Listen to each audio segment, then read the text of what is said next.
మహాగణాధిపతయే నమః. ఓం గురుభ్యో నమః. ఓం శ్రీమాత్రే నమః. పరమేశ్వర స్వరూపమైనటువంటి జ్యోతిష, వాస్తు మరియు ఇతర అనేకమైనటువంటి శాస్త్రములను మనకు అందించినటువంటి మహర్షులకి నమస్కారం. హయగ్రీవ హయగ్రీవ హయగ్రీవేతియో వదేత్తస్య నిస్సరతే వాణి జన్హుకన్యా ప్రవాహవత్. అరుణాం కరుణాతరంగితాక్షీం ధృతపాశాంకుశపుష్పబాణచాపాం అనిమాదిభిరావృతాం మయూకైః అహమిత్యేవ విభావయే భవానీం. శ్రీమాత్రే నమః. ప్రేక్షకులకి ఆ లలితాంబిక అమ్మవారి యొక్క అనుగ్రహం పరిపూర్ణంగా కలగాలని మనస్ఫూర్తిగా కోరుకుంటూ మనం ఈరోజు చెప్పుకోబోయేటువంటి టాపిక్ ఏమిటి అంటే బుధగ్రహము. ఒక్కొక్క గ్రహం గురించి మనం విశేషంగా చెప్పుకుంటూ ఉన్నాం. అందులో ప్రతి జాతకుడికి కూడా బుధుడు యొక్క పాత్ర ఏమిటి, బుధుడు బాగుంటే కలిగే ఫలితాలు ఏమిటి, బుధుడు ఇబ్బంది ఉంటే కలిగే ఫలితాలు ఏమిటి, మీ లగ్నరీత్యా, లగ్నం తెలియని వారు రాశిరీత్యా బుధగ్రహం యోగించాలంటే ఏం చేయాలి, బుధగ్రహం యోగిస్తే ఎంత రాజయోగం పడుతుంది వ్యక్తికి, బుధగ్రహం కనుక పాడైతే ఎటువంటి ఇబ్బందులు పడతాడు, దాని నుంచి ఎలా బయటపడాలి అనేటువంటి విషయాలు, మరియు మీకు జాతక చక్రం లేనప్పుడు బుధగ్రహ ఫలితాలు వస్తున్నాయి అందుకే ఇబ్బంది పడుతున్నాం అనేటువంటి విషయాలు ఎలా తెలుసుకోవాలి అనేటువంటి అనేకమైనటువంటి అంశాలు చెప్తుంది నేనైనప్పటికీ కూడా చెప్పేసిన సాక్షాత్ లలిత అమ్మవారిగా భావిస్తూ ఒక్కొక్క లగ్నం తెలియని వారి రాశి నుంచి మనం తెలుసుకుందాం. కన్యా లగ్నము, కన్యా రాశి. కన్యవారికి కనుక చూసుకున్నట్లయితే ఈ రాశ్యాధిపతి లేదా ఈ లగ్నాధిపతి గుర్తుపెట్టుకోండి. ఈ లగ్నాధిపతి ఉదాహరణకి బుధుడు మీకు బుధరాశుల్లోనే ఉన్నాడు అనుకోండి. అప్పుడు ఏంటంటే వీళ్ళని మించినటువంటి వర్కాలిక్ పర్సన్ ఇంకోరు ఉండరు. అంటే వీళ్ళు అద్భుతమైనటువంటి వర్కింగ్ క్యాపబిలిటీ కానీ ఏదైనా మేనేజ్ చేయడం కానీ అద్భుతంగా మేనేజ్ చేస్తారు. ఇంక తిరుగుండదు పనే. అంటే ఏ విషయాన్ని ఎలా మేనేజ్ చేయాలి, కన్యా లగ్నానికి లగ్నంలో బుధుడు ఉంటాయి. అయితే ఇక్కడ మీరు ఒకటే గుర్తుపెట్టుకోండి, అది పాపకత్తెరలో ఉంటే దాని ఎనర్జీ తగ్గిపోతుంది, పాప గ్రహాలతో ఉంటే దాని ఎనర్జీ ఇంకా తగ్గుతుంది. సో దాని కండిషన్ అంటే మనకి ఉదాహరణకి మన దగ్గర ఒక వెపన్ ఉందండి, అది ఎంత షార్ప్గా ఉంటే దాంతో అంత పని బాగా నడుస్తుంది. షార్ప్గా లేదు వెపన్ ఉంది కానీ ఏం లాభం. అలాగే సేమ్ యాజ్ ఇట్ ఈస్ రెండులో ఉన్నాడు బుధుడు. ఈ లగ్నానికి శుభుడే కదా. సో ఎప్పుడైతే శుభుడు రెండులో ఉన్నాడో ఇది ఇచ్చేటువంటి రిజల్ట్ ఏమిటి అంటే వీళ్ళు కాస్త చర్రాసుల్లో ఉన్నందుకు వీళ్ళ ఫైనాన్షియల్ స్టేటసెస్ కావచ్చు, వీళ్ళు కాస్త ఉన్న ప్రదేశం కాకుండా ఇతర ప్రదేశాలకు వెళ్ళడం ద్వారా బాగా కలిసి వస్తుంది వీరికి, అందులో ఎటువంటి సందేహం లేదు. అదేవిధంగా కొన్నిసార్లు ఏంటంటే వీళ్ళు చేసేటువంటి కొన్ని ప్రొఫెషన్ రిలేటెడ్ సంబంధించినవి గుప్తంగా కూడా పెట్టుకుని ఉంటారు రెండులో ఉన్నప్పుడు సర్వసాధారణంగా. ఇక మూడులో ఉన్నాడని ఉదాహరణకి మంచి ఇంటెలిజెంట్గా పనిచేస్తూ ఉంటారు. అంటే ఒక వర్క్ చేసేటప్పుడు వీళ్ళకి ఏంటంటే కాకపోతే కొంచెం మూడులో ఉన్నప్పుడు శత్రుక్షేత్రంలో ఉన్నప్పుడు పనులన్నీ కొంచెం స్లో అవుతూ ఉంటాయి. అదొకటి చూసుకోవాలి. కెరియర్లో సడన్ చేంజెస్ ఎక్కువగా ఉంటాయి మూడులో ఉన్నప్పుడు. ఎందుకంటే దశమాధిపతి మూడులో ఉన్నాడు, లగ్నాధిపతి మూడులో అవుతున్నాడు, and 1 and 10th lord third హౌస్లో ఉన్నాడు. అదే 4లో ఉన్నాడు ఉదాహరణకి. వీళ్ళకి మంచి విద్యావంతులు. అంటే వీళ్ళు ఎంత నాలెడ్జ్ గెయిన్ చేసుకుని ఉంటే మీరు అంత అద్భుతంగా కలిసి వస్తుంది. పంచమంలో ఉంది మీకు, మీ బుధుడు వెళ్ళి పంచమ స్థానంలో ఉన్నాడు అంటే మకరంలో ఉన్నాడు కన్యా లగ్నానికి. అప్పుడు ఇచ్చేటువంటి ఫలితాలు ఏమిటి అంటే ఇట్స్ వెరీ క్లియర్. మీరు కెరియర్ పరంగా ఒక గవర్నమెంట్ ఆర్గనైజేషన్ రిలేటెడ్ కానీ విదేశాలకు వెళ్ళడం ద్వారా అక్కడ మీరు బాగా సక్సెస్ అవుతారు. అదే 6లో కనుక ఉన్నట్లయితే ఇక్కడ ఏంటంటే కొంచెం ఉన్న ప్రదేశం కాకుండా ఎక్కువ తిరగడం ద్వారా సక్సెస్ అవుతారు, గుర్తుపెట్టుకోండి. అది మెయిన్గా చూసుకోవాలి. కాకపోతే ఏంటంటే ఇక్కడ మీకు కెరియర్ అనేటువంటిది ఏదైతే ఉంటుందో ఉద్యోగం ద్వారా ఎక్కువ తిరగడం ద్వారా సక్సెస్ అవుతారు. ఒక దగ్గర ఉండరు. 6లో బుధుడు కనుక కుంభంలో ఉన్నాడు, ఒక దగ్గర ఉండడండి, ఎక్కువ తిరుగుతూ ఉంటారు. 7లో ఉన్నాడు లగ్నాధిపతి. కాకపోతే ఇక్కడ ఏమవుతుందంటే సప్తమ స్థానం అనేటువంటిది ఏదైతుందో వివాహాన్ని చూపిస్తుంది కాబట్టి కంప్లీట్ మిస్కమ్యూనికేషన్స్ ఎక్కువ అవుతాయి. కాకపోతే అక్కడ ఉండే నీచబడినటువంటి బుధుడు కనుక నీచభంగ రాజయోగం జరుగుతాయి. అక్కడ నుంచి వీళ్ళ లైఫ్ అనేటువంటిది అద్భుతంగా సాగుతుంది. ఇక్కడ కూడా వర్కాలిక్ పర్సన్ అవుతాడు పర్సన్. అదేవిధంగా అష్టమంలో ఉన్నాడు అనుకోండి బుధుడు ఉదాహరణకి. అష్టమంలో ఉంటే కూడా ఇంట్లో చెప్పకుండా ఎక్కడికో వెళ్ళిపోవడం, ఎక్కడో బ్రతకడం, లేకపోతే నేను ఎక్కడున్నాను నేను చెప్పనంటాం, ఇట్లాంటివి మనం చాలా కేసెస్ చూస్తుంటాం అష్టమంలో ఉన్నప్పుడు కూడా. ఎందుకంటే కొంచెం నిగూఢంగా గుప్తంగా ఉండాలని ఇష్టపడుతూ ఉంటారు లగ్నాధిపతి అష్టమంలో ఉన్నప్పుడు. అందులో పర్టికులర్గా కన్యా లగ్నానికి. అదే కన్యా లగ్నానికి లగ్నాధిపతి కనుక భాగ్యంలో ఉంటే కనుక ఇట్స్ వెరీ క్లియర్ ఏంటంటే ఇక్కడ ఈ భాగ్యంలో ఉండడం అనేటువంటిది ఈ శాస్త్రంలో పర్టికులర్గా ఏంటంటే ఇది శుక్రక్షేత్రం. భాగ్యం అనేటువంటిది వృషభ రాశిలో ఉన్నప్పుడు మంచి తెలివితేటలు, చాలా ప్లానెడ్గా చేయడం. కాకపోతే ఏంటంటే వర్క్స్ స్లో అవుతుంటాయండి.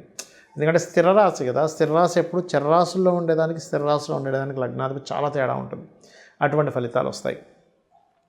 అదేవిధంగా లగ్నాధిపతి దశమంలో ఉన్నా కూడా కన్యారాశికి కన్యలో ఉంటే కనుక బుధుడు మంచి విద్యావంతులు అవుతారు. ఎందుకంటే బుధుడు గురువే ఇవాళ రేపు మనం చూస్తుంటాం మంచి వాగ్దాటండి, మంచి సరస్వతి పుత్రుడండి అంటూ ఉంటాం. బికాజ్ ఆఫ్ ఈ బుధుడు ఉన్న ఓన్ హౌస్ ఇక్కడ బాగా పనిచేస్తుంటుంది. ఇదే బుధుడు లాభంలో ఉన్నాడు కన్యా లగ్నానికి. ఉన్నప్పుడు ఏం జరుగుతుంది అంటే ఇక్కడ ఉన్న ప్రదేశం కాకుండా చర్రాశులు కదా, చంద్రరాశి కదా, వేరే ప్రదేశానికి వెళ్తే చదువు కోసం కానివ్వండి, ఉద్యోగం కోసం కానివ్వండి, వేరే ప్రాంతానికి వెళ్తేనే బాగా రాణిస్తారు. 12లో ఉన్నాడు ఇదే బుధుడు, అంటే లగ్నాధిపతి 12, దశమాధిపతి 12, అంటే 1 and 10 12th కనెక్టివిటీ వచ్చింది. ఇక 12th కనెక్టివిటీ వచ్చినప్పుడు కూడా ఎక్కువ ఎక్కువ ప్రాంతాలు ఎంత తిరుగుతూ అంత బాగుంటుంది వీళ్ళ లైఫ్. కాకపోతే ఏంటంటే ఇక్కడ కెరియర్ పరంగా మంచి స్టేజ్కి వెళ్తాడు. బట్ కాకపోతే ఏంటంటే ఇక్కడ ధనాధిపతిని కూడా మనం పరిశీలన చేయాలి 12లో ఉన్నప్పుడు. అంటే శుక్రుడి యొక్క స్థితి ఎలా ఉంది, ఫైనాన్షియల్ కారకుడు ఎలా ఉన్నాడు, లాంగ్ జర్నీస్కి కారకుడు ఎలా ఉన్నాడు కూడా పరిశీలన చేసి చెప్పాలి. ఇక మీరు చేయవలసినటువంటిది వెంకటేశ్వర స్వామి ఆరాధన చేయండి, అనే విధాలు బాగుంటుంది. చాలామందికి జాతకాలు ఉండవు, అంటే వాళ్ళు పుట్టినప్పుడు వాళ్ళ జన్మజాతకం రాయరు.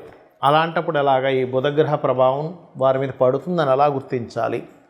చాలామంది ఏమనుకుంటారంటే ఏ ప్రాబ్లం వచ్చినా ఏలినాటి శని నడుస్తుందండి, అర్ధాష్టమి శని నడుస్తుందండి, అష్టమి శని నడుస్తుందండి, మాకు కాలసర్ప దోషం ఉంది అందుకే పని అవ్వట్లేదు అనుకుంటారు. కాదు, మీరు బాగా అర్థం చేసుకోండి. మన మనిషి జీవితంలో ఒక హెల్త్ ఇష్యూ వచ్చిందంటే దానికి 1000 కారణాలు ఎలా ఉంటాయో, ఒక జాతకుడికి ఒక ఇబ్బంది వచ్చిందంటే దానికి ఈ 9 గ్రహాలు, 27 నక్షత్రాలు, ఈ 12 భావాల్లోనే మొత్తం దాగి ఉంటుంది. గుర్తుపెట్టుకోండి. అక్కడ నుంచే మనం ప్రాబ్లంకి ఐడెంటిఫై చేసి సొల్యూషన్ తీసుకురావచ్చు. ఒకటే గుర్తుపెట్టుకోండి, ఎక్కువ మిస్కమ్యూనికేషన్స్ అవుతున్నాయండి, బుధుడు కారణం. అంటే మీ జన్మజాతకంలో పాస్ట్ లైఫ్లో మీరు ఏదో మిస్కమ్యూనికేట్ చేశారు వేరే వాళ్ళతో, అది ఈ జన్మలో ఈ కర్మ రూపంలో వస్తుంది. లేదండి నేను ఎక్కువ అప్పుల పాలవుతున్నాడు, ఒక వ్యక్తి అప్పుల పాలవుతున్నారంటే 6వ స్థానాధిపతి పాడవడం కానీ బుధుడు మెయిన్గా ఎక్కువ పాత్ర ఉంటుంది. Because of natural 6th lord కాబట్టి. మరొక విషయం ఏంటంటే చర్మ సంబంధించిన ఇబ్బందులు వస్తున్నాయి, నరాలకు సంబంధించిన ఇబ్బందులు వస్తున్నాయి, బంధువర్గం వాళ్ళ ద్వారానే ఎక్కువ ఇబ్బంది వస్తుంది, అంటే బుధుడే కారణం. అంటే బుధుడు కారణం అంటే ఇన్ సెన్స్ బుధుడే మేము ఇదేం పగబట్టి చేయట్లేదు ఆ పని. ఇక్కడ ఏంటంటే పాస్ట్ లైఫ్లో పోయిన జన్మలో వీళ్ళు కృత జన్మలో చేసినటువంటి బుధ సంబంధించిన కర్మ, అంటే బంధువర్గం వారినే మీరు ఇబ్బంది పెట్టారు, ఆ రూపంలో వస్తుంది. అది మీరు నేను అందరం సమానమే, కర్మకి ఎవ్వరూ కూడా తప్పించుకోలేరు కర్మని. అయితే ఇక్కడ మధ్యవర్తిత్వంగా ఉండడం, ఎవరో ఫ్రెండ్కి ఏదో మనీ కావాలంటే మీరెళ్ళి సంతకం పెట్టడం, ఇట్లాంటి వల్ల కూడా ఇరుక్కుంటాడు మనిషి ఈ బుధుడు యొక్క ప్రభావం ఎక్కువగా ఉన్నప్పుడు. అయితే ఒకటే గుర్తుపెట్టుకోవాలి, సరే తెలుసో తెలియకో పూర్వజన్మ కర్మలో అజ్ఞానంలోనో లేకపోతే ఆశతోనో ఒక తప్పు చేశాం. ఈ జన్మలో జన్మించినప్పుడు ఈ గ్రహ ప్రభావం పోవాలంటే ఏం చేయాలి అంటే ఒకటే గుర్తుపెట్టుకోండి, ఈ గ్రహ ప్రభావం ఎప్పుడు పెరుగుతుంది అంటే ఎక్కువ గాసిప్స్ వింటూ అసలు అది నిజమా అబద్ధమా అని చెప్పి మనం తెలుసుకోకుండా మనకు తెలిసిన ఒక ఇన్ఫర్మేషన్ స్ప్రెడ్ చేస్తాం తెలియకుండా. ఎవరో చెప్పారు, ఏమండి వాళ్ళిద్దరు ఇట్లా చేస్తున్నారు తెలుసా అని, అది నిజమా అబద్ధమా అసలు మనం ఏమీ తెలుసుకోం, అవునా అని చెప్పి నమ్మి ఇంకోటి చెప్తాం. అది చాలా పెద్ద దోషం. దాన్ని మించినటువంటి దోషం మరొకటి లేదు, గుర్తుపెట్టుకోండి. కానీ ఇదే బుధుడు బాగున్నాడు అనుకోండి, వ్యాపారంలో టాప్ పొజిషన్లోకి తీసుకెళ్తాడు. నేను దాదాపుగా ఒక 5000 జాతకాలు టాప్, అంటే ఒక బిజినెస్లో ఇంకా ఒక రేంజ్లోకి వెళ్ళిన జాతకాలు చూసినప్పుడు వాళ్ళందరి జాతకాల్లో నేను చూసింది ఏంటంటే బుధుడు బాగున్నాడు. బుధగ్రహం బాగున్నప్పుడు ఏంటంటే స్పాంటేనియస్గా అప్పటికప్పుడు డబ్బులు, అంటే విపరీతంగా ఫైనాన్స్ రావడం. బుధుడు షేర్ మార్కెట్కి కూడా కారకుడండి. బుధగ్రహం బాగుంటే షేర్స్లో విపరీతంగా రాణిస్తారు, కోట్లు సంపాదిస్తారు. అదే బుధుడు మల్టిపుల్ ధనయోగాలకు కారకుడు. అంటే ఈ వ్యక్తి ఏమీ చేయడు, రకరకాల వాటిల్లో ఇన్వెస్ట్మెంట్ చేసుకుంటూ వెళ్ళిపోతాడు. ఫ్రెండ్ ఒక బిజినెస్ పెడితే ఆయనకి డబ్బులు ఇస్తాడు, ఇంకా ఇస్తాడు. బుధుడు బాగుంటే ఈ వ్యక్తి కేవలం మనీ ఇన్వెస్ట్మెంట్ చేసుకుంటూ వెళ్తుంటే అక్కడి నుంచి ఆటోమేటిక్గా డబ్బులు వస్తూ ఉంటాయి. ఇది బుధగ్రహం యొక్క బలం. ఇదే బుధుడు కనుక పాడైతే అనాలోచితమైనటువంటి పనులు అస్సలు ఆలోచించరు, ఏవేవో చేస్తూ ఉంటారు, ఏవేవో పోగొట్టుకుంటూ ఉంటారు, ఏమేమో అయిపోతూ ఉంటారు, మళ్ళీ నేను గొప్పగా ఆలోచించానని చెప్పుకుంటూ ఉంటారు. ఇది చాలా చాలా కేర్గా ఉండవలసిన విషయం. అందుకని మన వాళ్ళు ఏం చెప్తారు, చిన్నప్పటి నుంచి విష్ణు సహస్రనామాలు నేర్పించండి పిల్లలకి అంటారు. ఎందుకు? బుధుడు బాగుపడతాడు. బుధుడికి అధిష్టాన దేవత విష్ణువు. లేదంటే నాకు నోరు తిరగదు అని అనుకుంటే కనీసం ఓం నమో నారాయణాయ అనే నామం చేసుకోవచ్చు. లేదు గోవుకి వెళ్ళి చక్కగా గోంగూర తినిపించడం ద్వారా, పెసలు దానం ఇవ్వడం ద్వారా, 1 కేజీ పెసలు, గ్రీన్ కలర్ వస్త్రం దానం ఇవ్వడం ద్వారా గృహంలో బుధగ్రహానికి స్థానం ఉత్తర దిశ అంటారు. ఉత్తరంలో మీరు కనుక ఏదైనా ఎల్లో కలర్ కానీ లేకపోతే మన రెడ్ కలర్, పింక్ కలర్స్ ఇట్లాంటివి ఉత్తరంలో వేస్తే కూడా బుధగ్రహ ప్రభావం నెగిటివ్గా పనిచేస్తూ ఉంటుంది. ఉత్తరంలో ఎప్పుడు కూడా వైట్ కలర్ ఉండాలి, గుర్తుపెట్టుకోండి. ఎంత వైట్ కలర్ ఉంటే ఉత్తరం వైపు మీకంత ఫైనాన్షియల్ గ్రోత్ పెరుగుతూ ఉంటుంది. కాబట్టి మీరు ఒకటే గుర్తుపెట్టుకోండి, బుధుడు మీ జన్మజాతకంలో పాపగ్రహాల మధ్యన ఉన్నాడు అంటే 3 విషయాలు ముఖ్యంగా గుర్తుపెట్టుకోవాలి. అప్పుల జోలికి వెళ్ళొద్దు, అప్పులు ఇవ్వడం కావచ్చు, తీసుకోవడం కావచ్చు, వెళ్ళొద్దు. రెండవది, గాసిప్స్ని నమ్మి ఏ పనులు చేయొద్దు, గాసిప్స్ని స్ప్రెడ్ చేయకూడదు. అంటే వీళ్ళనే కదా, ఎవరు కూడా స్ప్రెడ్ చేయకూడదు. మీకు తెలుసో తెలియదో, ఎవరికి తెలుసు, ఇవాళ రేపు ఛానల్లో వచ్చేసినట్టు నిజం అనుకుంటే అట్లా ఆ ఛానల్ వాళ్ళు ఏదో ఒక వార్త వేయాలని వేయచ్చు, వాళ్ళకి రాంగ్ ఇన్ఫర్మేషన్ రావచ్చు, చెప్పలేం కదా. అదేవిధంగా మరొకటి ఏంటంటే బంధువర్గంతో రెస్పెక్ట్ఫుల్గా ఉండండి. బంధువర్గంతో ఎవరైతే రెస్పెక్ట్ఫుల్గా ఉండరో, అనవసరమైన గాసిప్స్ స్ప్రెడ్ చేస్తూ ఉంటారో వాళ్ళందరికీ కూడా నెక్స్ట్ జన్మల్లో బుధగ్రహం బాగోదు, దానివల్ల ఎక్కువ ఇబ్బంది పడతారు. అన్ని ప్లానెట్స్ కంటే most powerful and dangerous planet కూడా బుధుడే. కాబట్టి ఈ బుధగ్రహ అనుగ్రహాన్ని మీరు పరిపూర్ణంగా పొందాలని విష్ణు సహస్రనామాలు, లలితా సహస్రనామాలు, అందులో ముఖ్యంగా ఇంకా మీకు బుధగ్రహ ప్రభావం ఇంకా బాగుండాలంటే లలితా సహస్రనామాలో ఒక మంత్రం ఉంటుంది, ఓం కర్పూర వీటికామోద సమాకర్ష దిగంతరాయే నమః. ఇది చేయండి, అన్ని విధాలా బాగుంటుంది. శ్రీమాత్రే నమః.